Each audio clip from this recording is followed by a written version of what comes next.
The question is, when you leave, what will you be remembered for? There's no house you build that will last for more than 60 years. The world is moving too fast for your house to be relevant for 60 years. There's no car you buy that will be relevant for more than 10 years. There's no money you have in any account that can exist beyond 2 generations. And so the question is, when you leave, what will you find about you? The only thing that can live with about you forever are the immortal things you pick from the presence of God. Because everybody who goes there carries something. Some goes there, they carry favor. Some go there, they carry wisdom. Some go there, they carry power. And so the things they establish because they went to the immortal realms, they become immortal forever on the face of the earth. And so a man who has not journeyed in intimacy with God, he's already forgotten. He's just using money to sustain his influence. Some people are struggling so hard to be relevant while they are yet alive. Some men have died and they cannot be forgotten because of where they went to and the things they taught. Do you think you call your child David because you love the name David? No, you don't love David. That name has no meaning to you. It is because of who bore it and who he became in God. And so when you call your son David, you are actually reminiscing on the immortality of a man who has walked with the Spirit.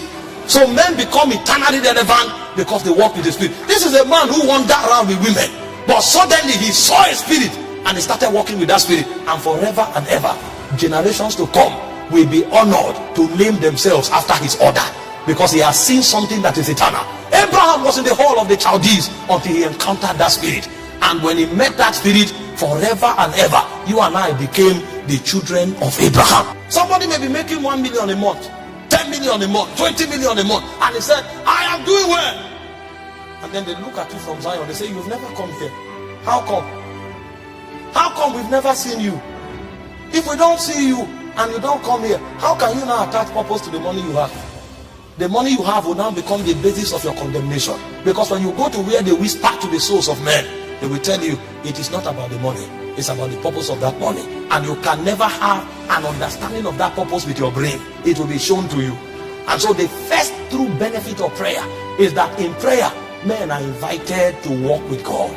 This is why the patriarchs of old exalted prayer, because they knew that outside of God they were nothing.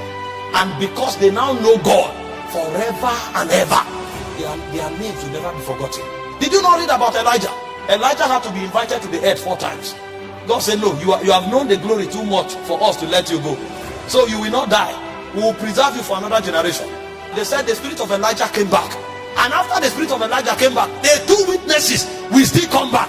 A man becomes immortal like God because he has walked too close with God for a world to forget him. Intimacy is what provides for you the benefits of immortality. No matter the money you have, no matter the position you occupy, you will be forgotten unless you touch something that comes from the Spirit that is eternal. And so the first benefit of prayer is intimacy. Men of old were wise. They gave their all to prayer. Daniel was in Babylon. The king said nobody should pray to any other god. He was willing to risk his position and to risk his freedom for prayer, because outside of intimacy he has no freedom in the first place. And in Daniel 6:10 the Bible said 3 times. So if you are praying 3 times when they gave a law that nobody should pray, how many times do you pray when there's no law? And he said 3 times the guy prayed facing Jerusalem. He was not afraid to be arrested. And when they arrested him, he didn't apologize. I'd rather be nothing with prayer than to be everything outside of prayer.